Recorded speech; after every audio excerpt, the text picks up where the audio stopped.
E aconteceu que, acabando Jesus de dar instruções aos seus 12 discípulos, partiu dali a ensinar e a pregar nas cidades deles.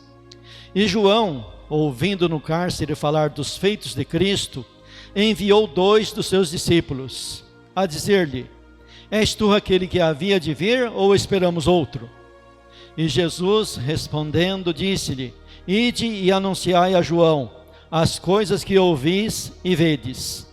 Os cegos veem, e os coxos andam, os leprosos são limpos, e os surdos ouvem, os mortos são ressuscitados, e aos pobres é anunciado o Evangelho. E bem-aventurado é aquele que se não escandalizar em mim. E partindo eles, começou Jesus a dizer às turbas a respeito de João: Que foste ver no deserto? Uma cana agitada pelo vento? Sim, que fostes ver? Um homem ricamente vestido? Os que trajam ricamente estão nas casas dos reis. Mas, então, que fostes ver? Um profeta? Sim, vos digo eu, e muito mais do que profeta. Porque é esse de quem está escrito: Eis que diante da tua face envio o meu anjo, que preparará diante de ti o teu caminho. Em verdade vos digo que entre os que de mulher têm nascido, não apareceu alguém maior do que João Batista, mas aquele que é o menor no reino dos céus é maior do que ele. E desde se faz violência ao reino dos céus, e pela força se apoderam dele, porque todos os profetas e a lei profetizaram até João. E se quereis dar crédito, é esse o Elias que havia de vir. Quem tem ouvidos para ouvir, ouça. Mas a quem assemelharei esta geração? É semelhante aos meninos que se assentam nas praças e clamam aos seus companheiros, e dizem: Tocamo-vos flauta e não dançastes, cantamo-vos lamentações e não choraste. Porque veio João não comendo nem bebendo, e dizem: tem demônio. Veio o Filho do Homem comendo e bebendo, e dizem: eis aí um homem comilão e beberrão, amigo de publicanos e pecadores. Mas a sabedoria é justificada por seus filhos. Amém? Aqui nós temos um texto que ele, naturalmente, por ele mesmo, ele se divide em 4 partes. A primeira parte está apenas no versículo 1, aonde nos apresenta uma parte do ministério de Cristo, uma parte da profundidade do ministério de Cristo. Do versículo 2 ao versículo 6, nos apresenta a impaciência de João Batista. Do versículo 7 até o versículo 14, ali vai nos apresentar o caráter de João Batista, o caráter dele e o ministério de João Batista, a profundidade do ministério de João Batista e o caráter dele. E do versículo 16, que é a parte 4 desse texto, vai nos apresentar pessoas que não se contentam com nada. Nada satisfaz essa pessoa. Então, esse texto tem 4 divisões. A primeira divisão, que fala da profundidade de uma parte do ministério de Cristo. É uma parte do ministério dele. Uma parte do ministério de Cristo foi o ensino. E Cristo concordou quando chamavam ele de mestre, porque ele disse assim: olha, vós me chamais mestre e fazeis bem, porque eu sou. Eu estou dizendo que é uma parte do ministério de Cristo, porque o ministério de Cristo vai além do ensino. Ele é redentor, ele é rei, ele é profeta, ele é tudo. Então vai além disso, mas aqui nesse texto vai nos dizer uma parte do ministério dele. E essa parte do ministério de Cristo aqui, ele está em ordem decrescente. Ele começa com a palavra instrução, da instrução ele vai para o ensino, e do ensino ele vai para a pregação. Está invertido. Porque se colocar em ordem crescente, vem primeiro a pregação, depois da pregação vem o ensino, e depois do ensino vem a instrução. Mas não é tudo a mesma coisa? Em certo sentido, é tudo a mesma coisa, porque essas três facetas é transmitido através da oratória. Quando Cristo instrui, ele se instrui através da oratória. Quando ele ensina através da oratória. E quando prega, também prega através da oratória. E quando nós pregamos, pregamos pela oratória, ensinamos pela oratória e instruímos pela oratória. Então, em certo sentido, parece que tudo é sinônimo. Mas, olhando detalhadamente, não é sinônimo. A pregação é o princípio, aonde se coloca para a multidão. A pregação alcança a multidão. A pregação é para o mundo todo, a pregação é para a multidão. A multidão ouve a pregação. Quando Jesus vai e prega, a pregação é para todos. Ou seja, uma multidão reunida ouve uma pregação. E essa pregação, ela é simples. Ela começa com arrependei-vos. Ela começa dizendo, olha, o reino de Deus é chegado a vós, e para vocês entrarem no reino de Deus, vocês precisam do arrependimento. Então a pregação diz para o pecador que a porta de entrada no reino de Deus é o arrependimento. Veja que é uma pregação simples. É tão simples que é difícil de acreditar. A única coisa que você precisa para fazer de início, para entrar no reino de Deus, é o arrependimento. E o profeta lá no passado profetizou dizendo assim, olha, eu farei uma obra no vosso meio, diz o Senhor, uma obra tal, de tão simples, de tão fácil que é, que quando contar para vocês, vocês não vão acreditar. Mas será possível que Deus realmente salva um pecador através de um ato simples de um arrependimento? Mas arrependimento é algo que é realizado pelo Espírito Santo no coração do homem, e o homem por si jamais conseguirá fazer esse arrependimento em si. É uma obra do Espírito Santo. Então, depois que o camarada ouve a pregação, aí ele parte para o ensinamento. Ele ouve a pregação, se arrepende dos seus pecados, é inserido no corpo de Cristo, e ali então vai se dar um discipulado. O que é ser discípulo? É ser aluno de Cristo, e o aluno aprende com Cristo. O aluno tem ensinamentos do seu mestre. Aí o mestre vai trazer ensinamento para essa pessoa que a multidão não tem condições de ouvir. Por que não tem condições de ouvir? Porque não passou pela porta do arrependimento. Só chega no ensinamento quem entra pela porta do arrependimento. Agora essa pessoa tem condições de se tornar um discípulo.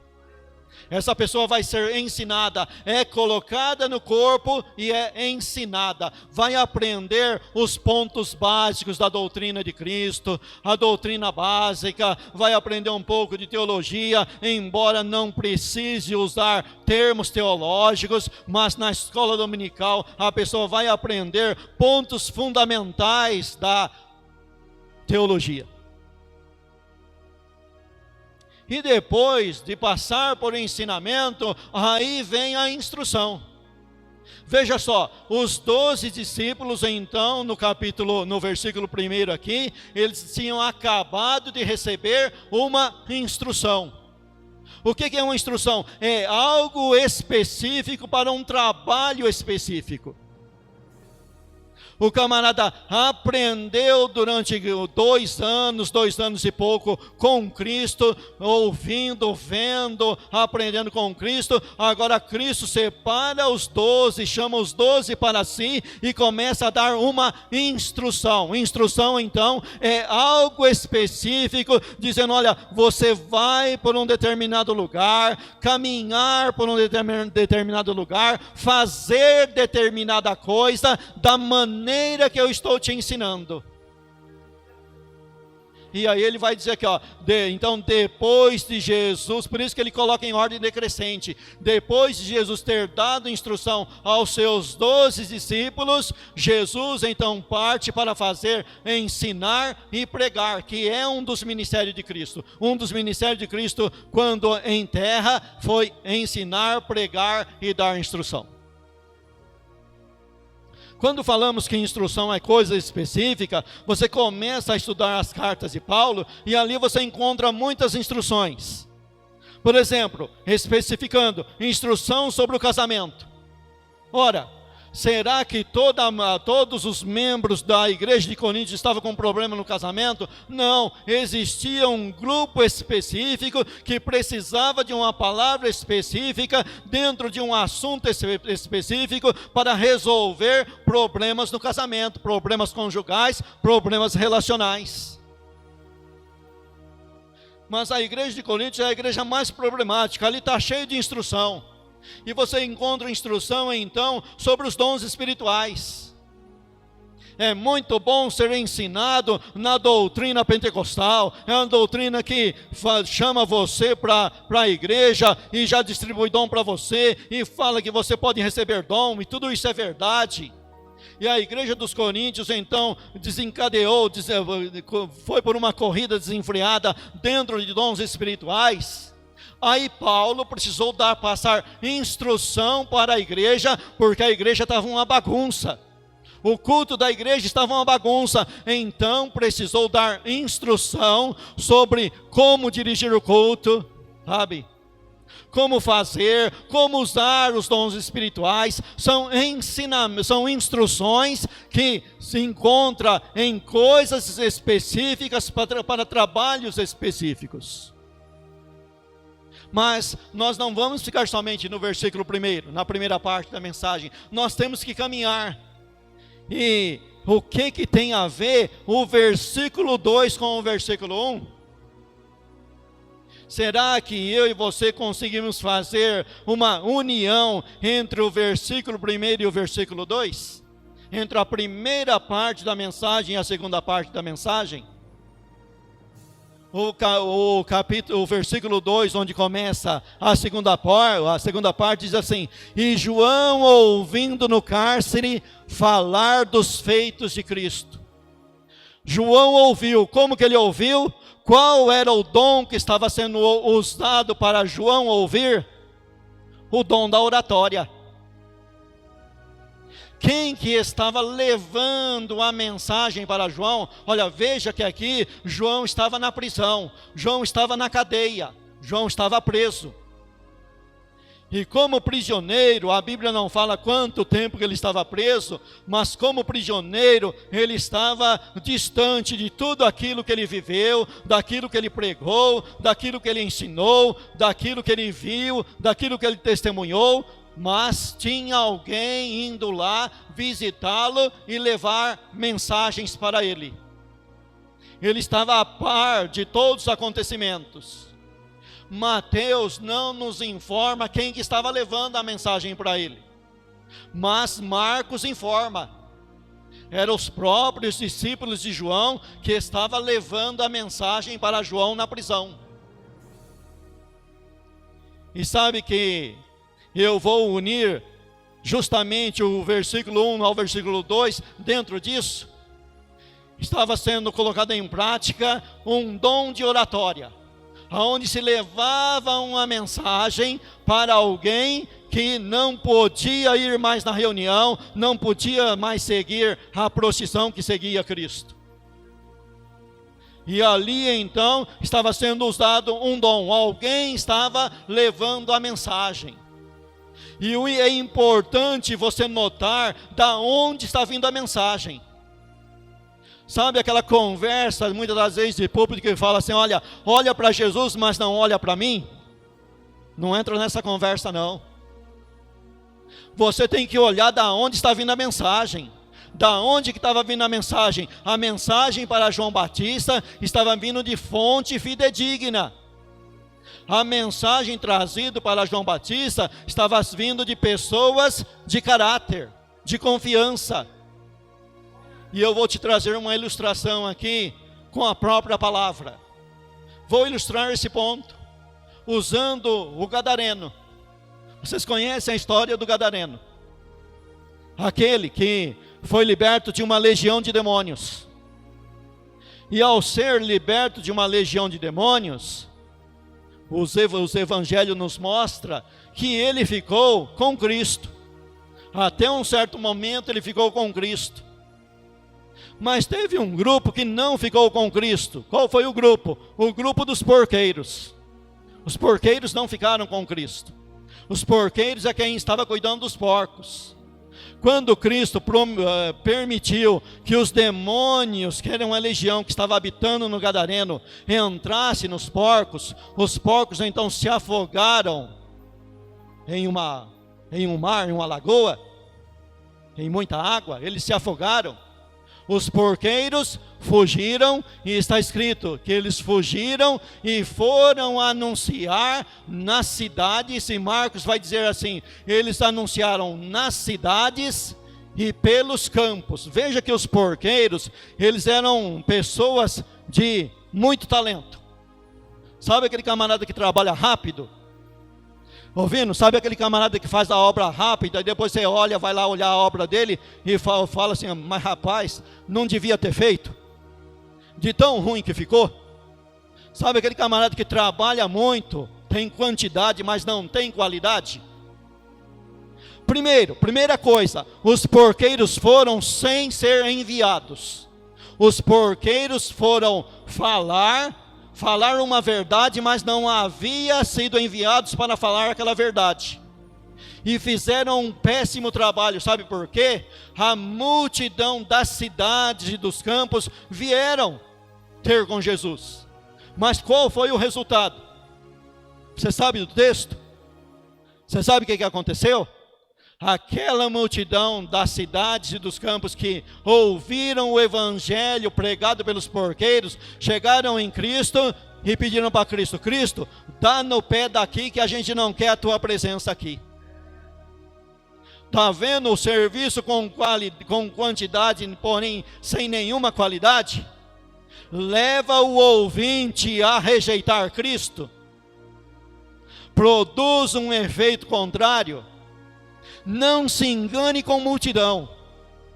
Quantidade sem qualidade não tem validade. Agora olha para o texto. O gadareno ficou aos pés de Cristo e pediu para Cristo, Cristo, eu quero ficar contigo. E Jesus falou para ele, lá em Marcos, capítulo 5 está escrito, não, você não vai ficar comigo, vai para a tua casa e para os teus e conta como Deus teve misericórdia de ti. Olha só, não é quantidade, é qualidade. E ele foi e anunciou, já pensou? Você ser enviado aonde sujar a água? Porque os porqueiros tinham sujado aquele lugar. Porque o gadareno era daquela região das 10 cidades, aonde os porqueiros já tinham feito o estrago, aonde os porqueiros induziu todos os moradores a expulsar Cristo. Mas o gadareno foi lá, deu testemunho puro e simples, a mensagem pura e simples, a mensagem do evangelho simples, e todos se maravilhavam.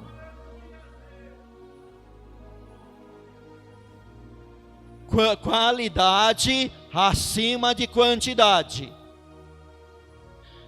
Vá e faça aquilo que Cristo está instruindo. Instrução é para 12, pregação é para uma multidão maior. Agora, não, ensino é para uma multidão, para um número maior. Agora, instrução é para 12. Pregação é para o mundo todo, mas instrução e ensino é para um grupo seleto que é a Igreja de Cristo. E João Batista então estava ouvindo no cárcere os acontecimentos que estava tendo. Mas agora nós estamos num texto aonde se usa para pregar sobre depressão. Esse texto é usado para pregar sobre depressão, o tema depressão. Eu estou usando a palavra impaciência, mas a maioria usa a palavra depressão. Comece a se colocar no lugar de João, o camarada que pregou e somente pregou. Ele não fez cura nenhuma, mas ele pregou, deu testemunho de Cristo, acreditava em tudo aquilo que pregou. De repente ele é colocado em uma cadeia. Por que ele foi colocado em uma cadeia? Injustiça. Você está pensando que andar na verdade vai só te trazer bênção? Muitas das vezes vai te trazer perseguição por andar na verdade. Muitas das vezes se paga caro por ser sincero. Muitas das vezes se toma prejuízo por falar a verdade. Muitas das vezes se perde somas grandes de dinheiro por se falar a verdade. Muitas das vezes paga com a liberdade, é cerceado da liberdade para ficar do lado da verdade. E foi isso que aconteceu com João. Mas João agora chegou no momento que ele está impaciente, ele está entrando em depressão. Isso não aconteceu só com João, não. Isso aconteceu com muitos santos do passado, profetas do passado. Jeremias chegou a declarar e falar assim: olha, o Senhor Jeová me tem sido um ribeiro ilusório. Ele viu tanta desgraça, tanta coisa ruim, e ele não queria que acontecesse. Jeremias não queria que o povo fosse levado para o cativeiro. Ele orava, e Deus falava para ele: eu não vou responder tua oração, pode parar de clamar. Mas ele continuava acreditando, ele insistia na fé, que Deus ia mudar o quadro. Até que chegou o momento que ele fala: olha, o Senhor Jeová me tem sido um ribeiro ilusório. Sabe quando você se vê a inversão de valores, aonde o camarada falso está aprontando bem e crescendo, e você com a verdade sendo preso, você entra em depressão. Nesse momento de pandemia, que você está praticamente preso, se você ficar ouvindo porqueiros, sabe o que vai acontecer com você? Você vai ficar deprimido, você vai ficar maluco e vai se matar. Você já pensou se para João, em vez de ser os seus discípulos trazendo a mensagem, fosse porqueiros? Rapaz, ele tinha se suicidado. Ele tinha praticado suicídio. Veja de que fonte você está se alimentando. Não vá ligar a televisão e ficar escutando porqueiro. Não ouça porqueiro. Olha, nesse momento de prisão, que você está preso dentro da tua casa, você está preso dentro da tua própria casa, não dê ouvidos a porqueiro. Vai enfrentar a impaciência, enfrente a impaciência, mandando uma pergunta para Cristo. Vá até Cristo. Ali João Batista não podia ir até Cristo fisicamente, mas ele enviou os seus discípulos, os mesmos discípulos que estavam trazendo a mensagem. Agora vá lá até Cristo com a minha mensagem e faça uma pergunta para ele. Olha só, essa pergunta é pergunta de dúvida? Não, não é de dúvida. João Batista não está duvidando. João Batista está impaciente, assim como eu e você estamos impacientes diante das dificuldades. Mas João Batista então envia uma pergunta. a dizer-lhe: és tu aquele que havia de vir, ou esperamos outro? João Batista tinha pregado que Jesus é o Messias, é o Cordeiro de Deus que tira o pecado do mundo, e ele estava fundamentado no Velho Testamento. O Velho Testamento, vários profetas, desde Gênesis até Malaquias, não falta referência sobre a vinda do Messias. Mas agora, tudo está acontecendo ao contrário. Tá bom, eu estou ouvindo mensagens bonitas, mensagens maravilhosas, mas eu estou na prisão, eu não estou vendo o reino. Eu não estou sentado num trono, numa cadeira de reino, fazendo uma obra de reino, de príncipe dentro de um reino. Eu estou numa cadeia. Muito bem, falam do reino para mim, mandam mensagem do reino para mim, mas olha a minha situação, olha a tua situação. Que situação que você se encontra? Será que você tem compreendido como que é o reino de Deus? O reino de Deus, primeiramente, ele é presente e futuro.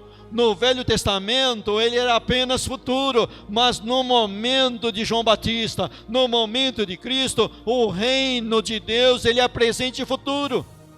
No presente, dentro do presente, existem coisas maravilhosas dentro do reino presente, mas também existem perseguições dentro do reino presente.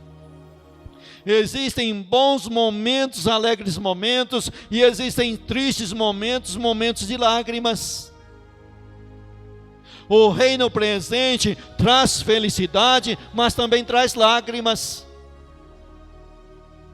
O reino presente, na boca é um favo de mel, mas quando você engole o mel que vai no teu interior, lá dentro do teu interior, ele se torna fel. Porque você abraçou o reino, alguém vai te perseguir porque você abraçou o reino. O reino presente é um reino também que traz tribulação, que traz sofrimento, que permite muitas das vezes a inversão de valores, aonde pessoas que são santos são condenados como herege, e hereges são colocados no púlpito. É o reino presente. Mas o reino presente fala que o reino presente é presente, mas também é futuro. E no futuro, o reino que agora é presente vai separar o joio do trigo, vai separar a ovelha do bode, vai separar o falso do verdadeiro. O falso vai ser lançado no lago de fogo, e o verdadeiro vai ser recolhido no celeiro do dono do reino.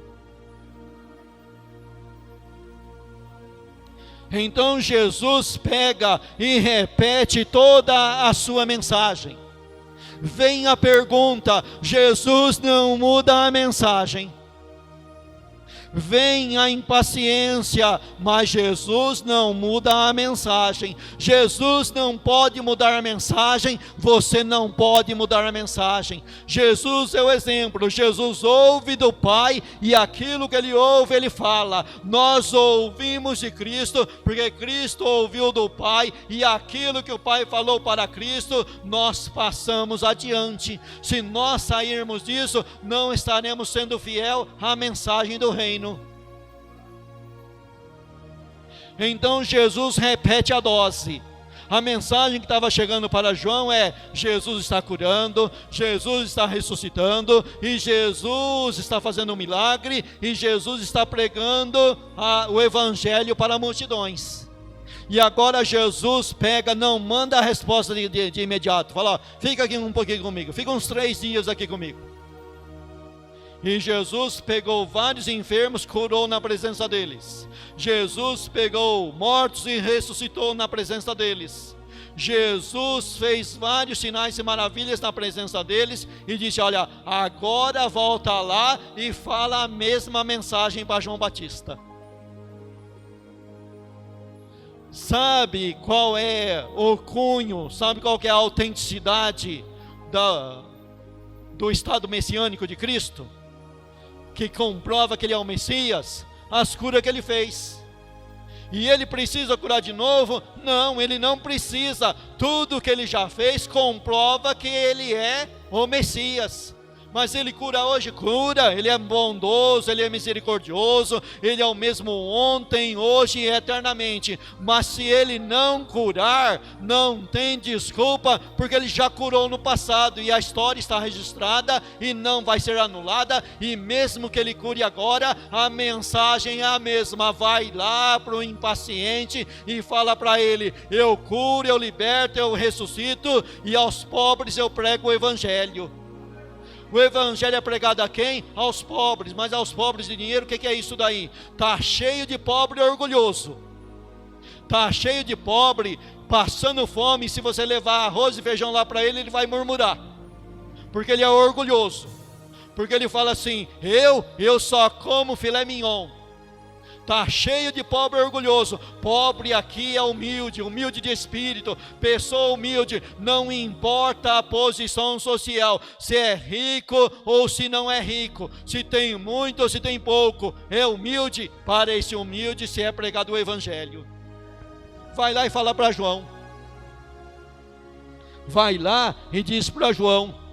E aí ele emenda no versículo 6: e bem-aventurado é aquele que se não escandalizar em mim.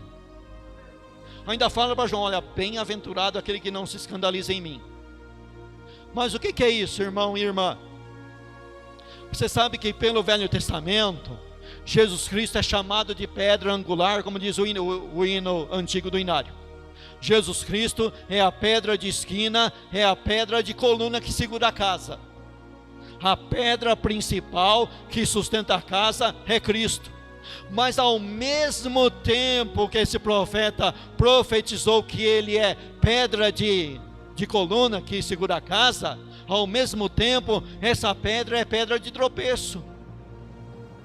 Sabe, duas coisas contrárias na mesma pessoa. É coluna, mas também é pedra de tropeço. Para quem acredita, ele é coluna. Para quem não acredita, ele é pedra de tropeço. E aí então vem o escândalo. Bem-aventurado aquele que não se escandaliza em mim. Bom, para desenvolver o versículo 6 aqui, eu vou usar a própria palavra de Deus. Vou ilustrar com a própria palavra de Deus. Quando Jesus voltou na sua cidade de Nazaré, ele chegou lá, e o que aconteceu com a multidão que estava lá em Nazaré? Está escrito que eles se escandalizaram. Por quê? Por causa da simplicidade de Cristo. Olharam para a sabedoria dele, para o poder dele, e falaram assim: mas como é que pode um camarada simples, carpinteiro, um João ninguém, não é rico, não é belo, não é Brad Pitt, tá vendo? Não é estrela de cinema, não tem beleza nenhuma, não sentou no banco da faculdade, não tem anel de doutorado no dedo. Como é que pode estar acontecendo essas coisas na vida dele? E se escandalizavam nele. Se escandalizavam por causa da simplicidade dele. Outra coisa que o povo se escandalizou nele foi a morte que ele veio sofrer, morte de cruz. Médico, desce da cruz, se você desce daí. Médico, cura-te a ti mesmo. Mas você não disse que Deus te ama? Se Deus te ama, cadê Deus agora te socorrendo? E as pessoas se escandalizaram nele. Paulo, escrevendo para Timóteo, ele pediu para Timóteo: Timóteo, não se envergonhe das minhas cadeias, não se envergonhe da cruz de Cristo, não tenha vergonha da cruz de Cristo. A cruz de Cristo é salvação para todo aquele que crê. Quando Paulo foi pregar em Coríntios, ele disse assim: olha, entre vós eu não propus saber nada, nem de sabedoria humana, nem de filosofia, a não ser Cristo crucificado, para que a vossa fé se firmasse em Deus e não em posições humanas.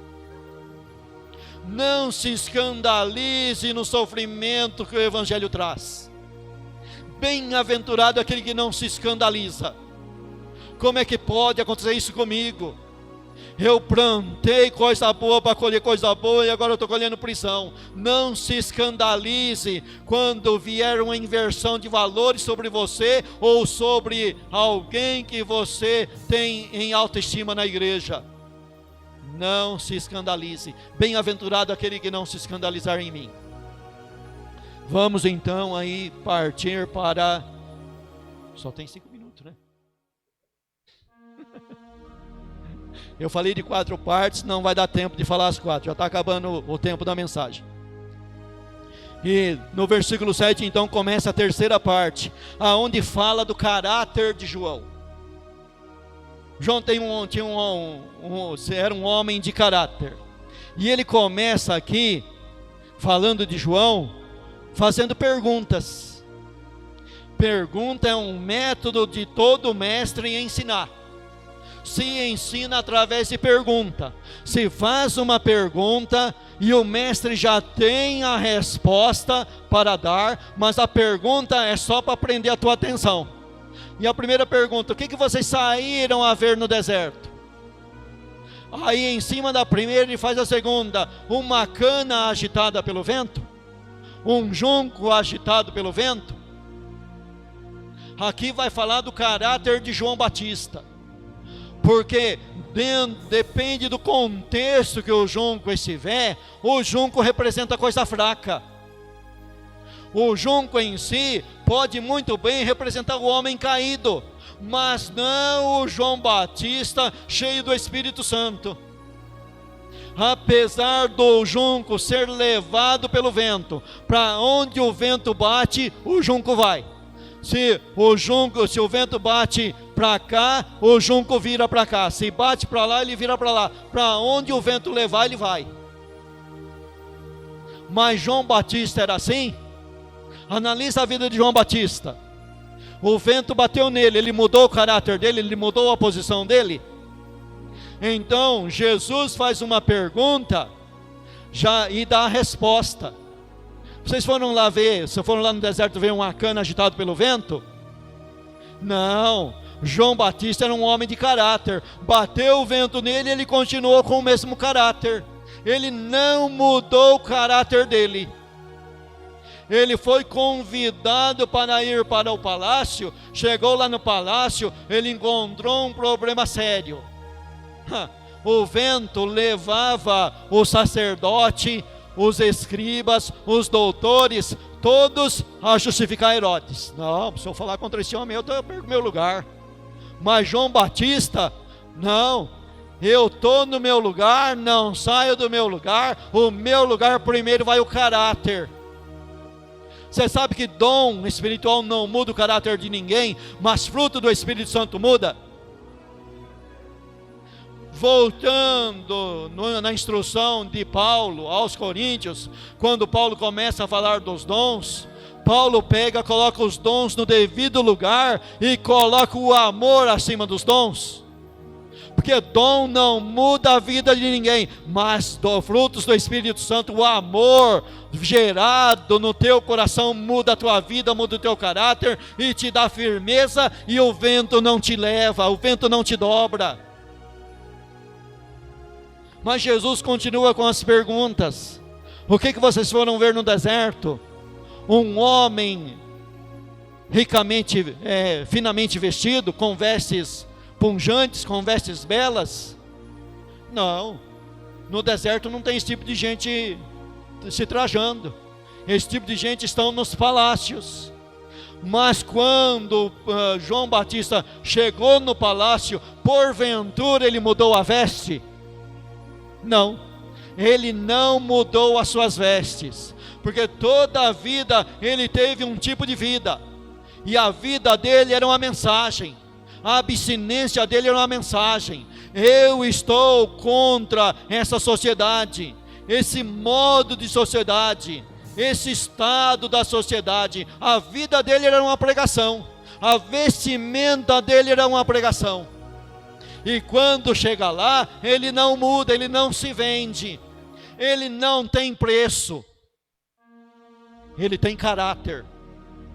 ele tem caráter arraigado nas Escrituras, na Bíblia Sagrada. Ele está ali para agradar ao Pai, a Deus, ao seu mestre, e não a Herodes, e não à sociedade, e não ao sacerdote, e não a escriba. Ele está em primeiro lugar para agradar a Deus. Então ele é um homem de caráter. Aí, correndo então para a quarta parte da mensagem, uma geração que não se contenta com nada. A multidão, na sua maioria, reprovava o método de Deus. E Deus poderia mudar o método, a multidão ia reprovar do mesmo jeito. O que diz aqui? Olha, mas a quem assemelharei essa geração? É semelhante aos meninos que assentam nas praças e clamam aos seus companheiros. Primeira coisa aqui, figura de menino. Muitos dos lugares, a figura de um menino, dentro de uma parábola, é usada para simbolizar coisa boa. Mas aqui não, é usada para simbolizar coisa ruim. Porque criança, um lado ruim que ela tem, é que ela imita os adultos. Então, essa apresentação na praça aqui, era uma imitação das festas dos adultos. Então, um grupo de crianças imitou os adultos em uma festa.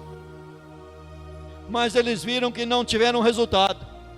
Aí eles tiveram uma ideia, vamos imitar então os adultos em uma cena triste. Então vamos imitar em um velório. Então eles mudaram a mensagem, mudaram a figura e partiram para uma melodia de tristeza.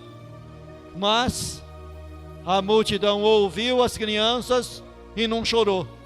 Não deu risada quando era para dar risada e não chorou quando era para chorar. Sabe que a mensagem do Evangelho tem uma parte dela que é para você chorar? É a parte que chama você para o arrependimento por causa dos seus pecados, ter tristeza por causa dos seus pecados. E depois tem a outra parte que chama para dar risada, para se alegrar, porque está perdoado. Mas os camaradas aqui na praça não aceitavam nenhuma nem outra. Eles não se contentam com nada. Se chover está ruim, se fazer sol está ruim. Amanhã chove e faz sol ao mesmo tempo, está ruim, o tempo está doido. Veio uma frente fria, está ruim. Esquentou, está ruim. Nada está bom para quem não tem Deus na vida. Mas quem tem Deus na vida tem um banquete contínuo. A situação está difícil, mas glória a Deus. Foi lido aqui, tudo contribui para o bem daqueles que amam a Deus. Foi lido aqui. O que foi lido aqui está dentro da pregação que eu trouxe. O texto não fala de esperança. Eu estou falando de alguém impaciente, mas porém foi ajudado e não perdeu a esperança, porque ele estava dizendo, és tu mesmo ou devemos esperar outro? Olha, no meio da impaciência, ele estava disposto, se Cristo falasse que não era ele esperava outro ainda. Porque formou-se um caráter nele e ele está contente com o que recebeu. Ele não está igual esse final da multidão aqui. Aí ele diz aqui assim: mas a sabedoria é justificada por seus filhos.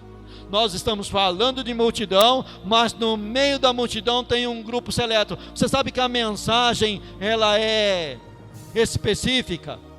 Fala da multidão, mas a mensagem é seletiva.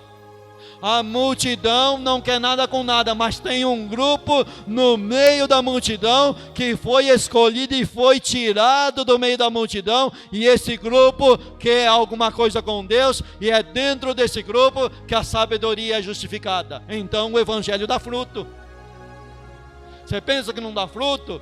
Está visível aí, mas ele dá fruto sim. Tem um grupo que vai acreditar, que vai crer, que vai abraçar o Evangelho e que vai permanecer no Evangelho. Que Deus te abençoe.